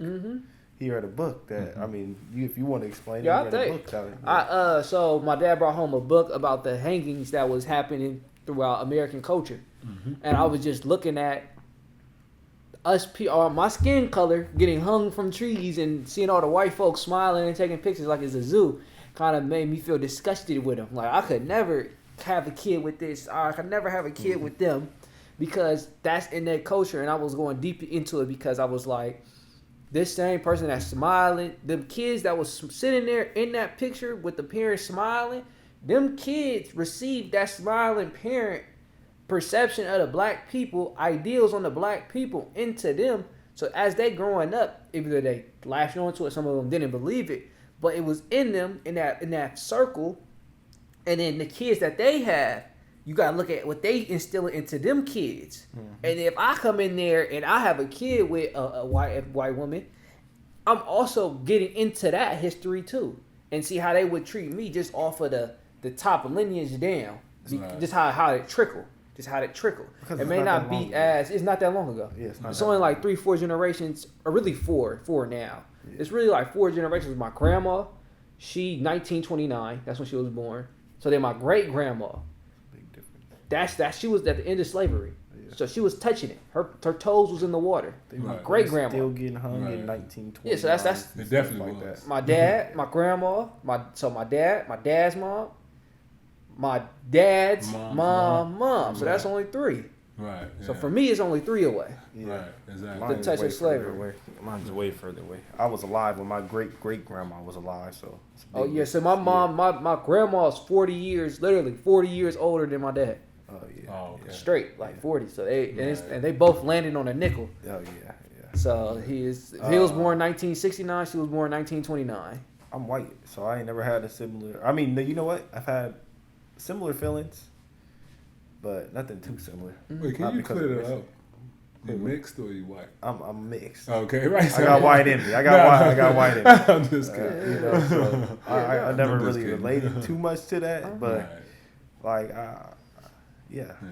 I feel the anger. Yeah, I feel the anger. Yeah. And that's sort of the vibe I was giving off when I was reading up on my history a lot. You know what I mean? I was seeing certain things, and it's the same thing that you get a certain kind of feeling. You get an initial feeling from certain violence happening to people of your same skin color. We just know that. You know, Trayvon Martin stuff.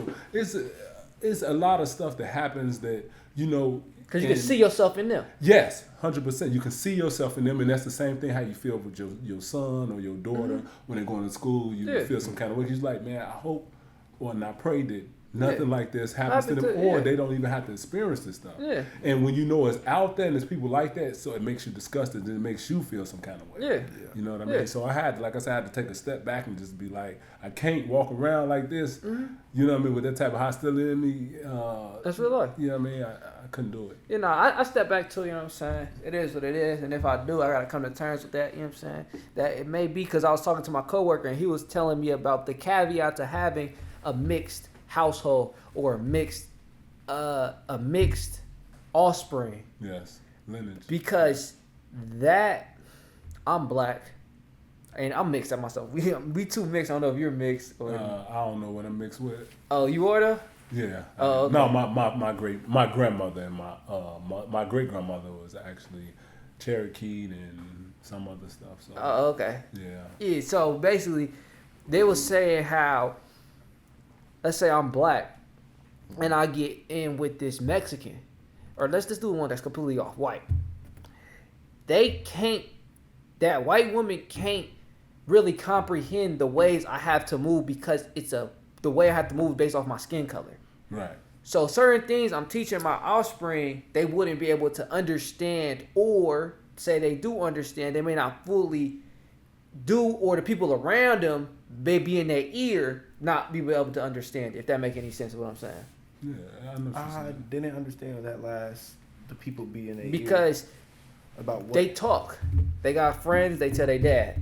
They tell the people they value about what you are telling them to do about your offspring, and then what they are telling you about what I said to her. Okay. And and there are people of value, so it's going to influence her. What does that have to do with the race? Because they're not thinking from a black person lens, is what I'm saying. So if she got white parents, and it's your parents, she value her parents heavily. Her parents is telling her to move like this. Now we got discord in our relationship. Well, I'm black and white, so I can speak from that, from my own. I've been called, the ER, the hard R. I've been called the ER, the hard R, And you can say that though. yeah, I can say myself. I've been calling you black and white. Yeah. But so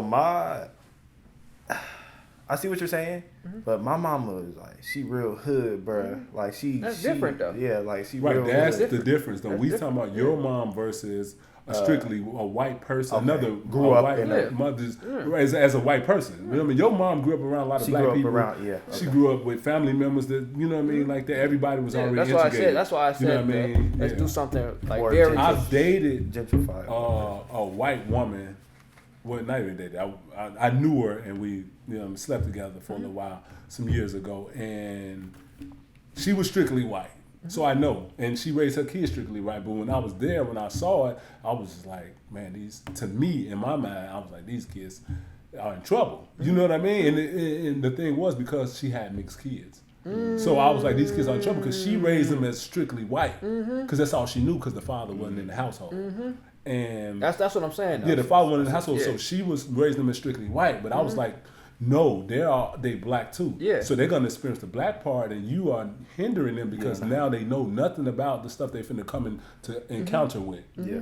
And it's gonna be devastating when they do come in encounter. She's Yeah. shielding them so much they don't know nothing about disrespect. They don't know, Yeah. like people gonna talk about it. Yeah. She's shielding them from all that. Yeah. Like, you know what I mean? And that's what I was Like, pointing they out don't with have the caveat. no tough skin or nothing. The caveat is All them kids in the house is mixed in your house. They all got tough skin. Every single one of them. Oh yeah. Yeah. So really, the caveat is, nigga, black dad, nigga, stay in your kid life. Simple as that. That's what it sounded like. But sometimes, Bring them around your but family. sometimes even then, you get friction in the relationship just based off how you should the parenting style. Yeah, two different parenting Oh yeah, styles. black person would like. Yeah, Right, just right, the exactly. parenting style, and then reporting back like people. I'm telling you, there's people in your who hold so much importance to that person that you may be telling them this, but it has to go through them to them Right. for them to move like this. I just don't know like who they go through when they hesitating. Right. If that make any sense, and then maybe in their ear about it. So you Yeah, gotta, I mean, you know what I'm saying? It's just it's complex. You know what I'm saying? Don't be think it's too easy. Like just be a little cautious when you are coming to the. You gotta be a real Complete- alpha dog in a relationship and make her understand. And how many people is like that now? If everybody was able to, I'm just tripping now. But if everybody was just that alpha dog, like as easy as you saying it, we wouldn't need no Kevin Samuel. We wouldn't. No, that is true. So Life it's like coaches and people, shit. people don't be that alpha dog. And it don't. And to get into that, to segue into like the relationships between people, you do have to like. I believe. I know everybody don't believe. I believe in gender roles. This is how I am. Me too. And not just say, oh, everything's yeah. a gender role, but I believe that you know what I mean. It's certain things happen in a relationship that are for the man, and certain things are for the woman. It's just what it is. Like I say, if I'm upstairs and we upstairs in the bed and the door get kicked in, Yeah. am I gonna get in the closet and she gonna run downstairs? Yeah, That's like, not gonna happen. That's just not gonna happen. I'm gonna run downstairs and she's gonna get in the closet, or whatever the case may be. But I'm gonna be the one go downstairs to do that. That's a gender role. That's my role. Everybody knows that's what I'm gonna do, even though we ain't talked about it. We don't got to sit there and talk like, babe, if something happen, are you gonna make sure we secure? Yeah, That's that's never a conversation that's gonna happen in a relationship with me. But that's known. I'm gonna do that. You know what I mean? Yeah. So that's a gender role, you know what I mean? So it's certain things that men should do in a relationship, certain ways men should be, and a woman should allow you to be that. Like, it's not to say that women are, you know what I mean, need to play the masculine role or whatever the case may be, because that's what they think now. Oh man, if men would be more masculine, we won't have to do that. No, you wouldn't have. You don't have to do that because you just don't have to do that. One thing I say though about a lot of people, it's gonna catch some flame right here. Talk is cheap. It's easy to say that. Do they walk it? I think they don't. Right. Like when they A be lot of them talking don't. like that, and A lot of them because don't you see, should I say it? But the women who be dressing like men, in the sense of like in the hood, and then they be getting checked by men. Right. Why you ain't punching? Why you ain't? You know what I'm saying? Yeah, but it's just a little different when you saying playing the masculine role. I ain't talking about like actually dressing it. Women are referring to women. They saying okay, they the bread getters. They making the rules in the house. they're the one responsible for stuff that men are usually responsible for. They saying they need to do this because men are not doing it. No, you're not requiring your man to do it, or you're not allowing him to do it. You know what I mean? And it's not to say just because your man ain't the breadwinner in the house doesn't make him the man of the house. That just don't make sense. You know what I mean? Just to say if he wash dishes, then you not the female of the house. Yeah. He's helping you. He's your helpmate. That's what a man and a woman is for, is to be helpmates. You know what I mean? And the thing is with relationships, it's not about fight against each other. It's not about sparring with each other every day. It's about being friends and being helpmates to each other. Then let me ask you this. Normal is what you're stating. Now, I believe in a one-fit-all don't make sense. Right. So that's a normal right there, right? Now, when it isn't like that, and the man is accepting of that fact, and it's opposite roles, do you have a fault with that? No, pivot. If it makes sense, if it makes it work, do it. But Don't make it seem like it's a. Demeaning. It has to be. Don't demean it as an masculinity over femininity. Yeah. Don't categorize it like that. You know what I mean? It's just where you lacking, I'm making up for that. When I'm lacking, you making up for that. That's not you taking my role or me taking your role. That's us helping each other. Because the thing is, the most powerful thing I can remember hearing before, and it made sense to me throughout my life. Energy is not created or destroyed. Energy is only transferred.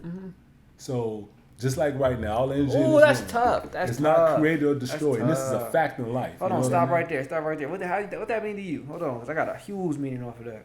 Me? No. The ratio. Yeah, 'cause you what said that mean to you? Your energy is not created or destroyed. It's transferred. It's transferred. That's like, shoot, somebody that's mad gonna come into the room, right? Already hot. That's transferring to everybody else in the room. They're like, oh, this person hot. Let me bounce up, see what's going on. You know what I'm saying? That's how I see it. Okay, so I took more relationship wise. Right. So I looked at it as women come in being hecka aggressive. That was transferred to from somebody else. That wherever she came from, wherever she was raised, that was transferred. That wasn't created. Nope. That was all environment. Right. Put into her, either from her friends, what she's seen growing up, whatever. Now it's in front of me, right? Now knowing that, what do you do with that information? I'm gonna let you start BC, then we're gonna go to the ratio, and I'll go last. So what you do with it is you recognize that, okay, first, just go back just a little bit for me. I don't think you're there to try to fix a woman. You know what I mean? That's the big thing. Men are trying to be fixers. You know what I mean? You can't just fix nobody. And the same thing with women. You can't just fix a man. You help a man. You can help a man become the man he sees himself as, and you can help a woman become the woman she sees herself as. But you gotta accept that. That's tough. I empower you, not save you. Yeah, exactly. I will empower you, not save you. I'm not a saver hoe, 100%. So, but like you said, when somebody comes in a relationship and they have this energy that's off or negative sometimes, you know what I mean, or aggressive, like you said, you have to empower them and help them understand what you see and what they coming off, how they coming off. That's what you got to do. So not with just your words, with your actions. You know what I mean, and with examples. And when you sit people down and show them stuff and be like, look, this, and it's not what you say. It's how you say it. I don't care what you say to somebody. You can say to somebody their breath stink. But it's not what you say, it's how you say it. You know what I'm saying? So people coming in with these aggressive natures to the relationship, or this manly demeanor, or this masculinity in the relationship when you're a female, you let them know, like, look, babe, look, I got this, I got this, I got this. I need you, let me stand foot, I'm going to stand foot 2 feet deep in this right here. I got this part of it. I got this. And if I'm slacking in, you let me know. Okay. You don't have to do this. I hear. I'm gonna leave the questions at the end. I got some questions for that, but you go there, show. You believe in a more traditional type of relationship then, huh? Yeah, like I said, you got to pivot though. However it comes off, you got to pivot. But I'm saying if they come in with aggression, you know what I mean. You got to let them know that it's okay. You don't have to be aggressive. You know what I mean. It's okay. I got you. Yeah. Read the quote again, so I want to hear a direction interpretation. The quote. Or no, you had it already. What was he talking about the last time? The What is energy? that? No. Knowing that, what can we do with that? And what can we knowing that quote now and how we applied it ourselves? What can we do with that? that information. Try to keep your energy at a happy energy. Try to keep like the best energy, because you know that your energy is being transferred to other people. Oh, you get on a whole nother angle now. Yeah. Another thing I could say from that is don't let other people's energy throw your energy off as well. Determine your energy. Yeah. That's crazy. So recognition of that. Yeah. Recognizing the energy is transferred and not created. Yeah. Recognizing that. Knowing that, now you know how to move. That's tough. So I was seeing it for all. He threw some curveballs too. I was gonna say, knowing that, now you know that it's transferable. So now you must be more selective in who is transferring around you. Yes. Yes. Of course. Of course, that's in life. You got to be more selective of who you let around you and what energies you let around you, because it's gonna seep into your life. Yeah. And it's gonna seep into the people's life who you bring those other people around. Yeah. You know what I mean? So you're allowing other people energy, bad, negative energy around you, Yeah. and then you allowing those bad energy people around your people. Yeah. Now it's just like, well, what are you doing? Yeah. It be, you read it. I be reading it now. Like, I don't know what happened, but I just be seeing energy. I be like, I just look at him. Remember I was telling the Stockton dude, they just look dirty. Yeah. They chapped lips, Yeah, looking yeah. blotches on it. It's like, you From the look, hood. you know what I'm Right, saying? yeah, You look that way. It's like, I can't even be around you. You move, I can't be around you. Yeah, it's a grimy energy. You want to It's stay a away from grimy that. energy. Yeah. So then another angle, that's I took it with that one. You got to watch who around you because they will corrupt your energy. So then from there, I want to hit back on the relationship-wise side of it. That acknowledge part was tough. So I just took it like that. They'll corrupt your energy. That was my take of that. So be careful you're around because they will corrupt your energy. They can corrupt your energy. Or they can amplify it too. Like the quote say, stay around the fire if you want to be warm. You know that person hot right now. He winning. Killing it. Let me stay around him. You know what I'm saying? Yes. So I could turn it, get my own And that's fire. how you doing trade. Man. Yeah. You follow the trends. Yeah. You know what I mean? Yeah. That's the same thing in Yeah, trade. You literally. follow the trend. What's hot is hot. Yeah, literally. What's cold is cold. Yeah, so if literally. you think you're gonna just keep on trading on what's cold and make you some money, Yeah, then no, you tripping. you tripping. You tripping. Exactly. You tripping. Exactly. So then going back on the relationship point, I got a question. Not really a question, but investigative thought. You said you must recognize the energy's aggressive, then come to her or acknowledge it, but then bring it to her attention. Like, you don't need to do all of that. Right. Exactly. Now, my question regarding that is, how much grace are you allowing that person? Because, like I said, that it's easy to fall back on what's familiar. So what I think is that depends individual. That's an individual thing, because how much do you love that person? How much are you willing to sacrifice for that person? So that's where that comes in. You know what I mean? So everybody that I know of in this world is a work in progress. I don't care if you're 90, I don't care if you're 9. You're a work in progress. Hell yeah. So knowing that, you know what I mean, as long as the person energy is not bringing you down, even if it's holding you back for a little time, then you can deal with that if it's somebody in a relationship, why somebody you love, you trying to, you know what I mean, y'all trying to get it together. But if it's pushing you down, Ooh, that's tough. you got to get rid of them. That's just what it is. It's pushing you backwards. Now, okay, stagnant right here in this spot for a little while as we get our stuff together, as we have understandings and I enlighten you and you enlighten me, that's fine. But if you pushing me back, if I'm taking steps back because I'm with you, then you got to go. That's tough. What you got to say about it, Dirk? I see you had to say something. I forgot. He kind of hit it on the money. Yeah, no, that definitely was tough. Well, y'all, this is episode 5. You got anything you want to say? Right. Yeah, man. Just everybody, y'all follow these guys, man. They doing a good thing, man. They up and coming, man. Shout all your you know, stuff shout out, Body by BC22. You know, you can follow me on Instagram. Check out my you said Body by BC. Body by BC. Body BODYBYBC22. You know, I'm on Instagram. It's private, so you got to follow me. I got to follow you. Know what I mean, I got to accept your. I don't be having everybody all on my page. I got to pretty much, you know what I mean, accept your stuff. Yeah, because I just, you know, I'm not that guy. I don't need all the attention type thing. You know what I mean? But I love helping people. That's my thing. I love helping people. I love giving advice out. I love taking in wisdom. I'm versed on traveling. I'm versed on, you know, fitness, health, education, and I just like helping people. I like inspiring my black people. And you know, this is a good thing, and I want everybody to follow these guys, and you know what I mean, get these guys their views, show these guys around the world, man. Show your friends, show your teammates, show everybody, man. Yeah, that's facts. Yeah, y'all got any topics, man? Y'all want to hear from these guys? Y'all want to see some more people on here? Let these guys know. Speak y'all mind. Nah, facts. And subscribe. We don't be saying that. 100% subscribe, like man. and subscribe. We don't be saying that at all. Y'all can keep this. Y'all can keep this afloat, man. By subscribing, man. Subscribe. Don't just view. Don't just like. Subscribe, man. Subscribe to these, man. Also, before we go, I gotta mention the New Year's, y'all. I was loaded. Oh yeah, he was fried. I'm fried. Oh my god. Yeah, I'm fried. Oh my god. I took one of them little these right here. No promo though. No promo. I took one of these right here, these little liquid. Yeah, he was fried. Oh my god. And just smoked. I was the high lasted for so long. I'm talking about powerful. What? This nigga text me at 4 a.m. talking about, bro, I'm still high. We smoked from like at 1. 12-1. I'm talking about it kept me. What? Yeah. It kept me going. I told you it was gonna be fried. For so long, man. I'm telling you. Like we got a whole story time on that, but we'll probably talk about that tomorrow with old girl. Yeah. All right then, y'all. We done out of here. Subscribe, like, you know what I'm saying? Congratulations. Love to have the guests on here. Yeah, appreciate it. Appreciate you hopping on. Episode 5. Being on here, man. It was pretty cool, huh? Man. Yeah, we good. Peace.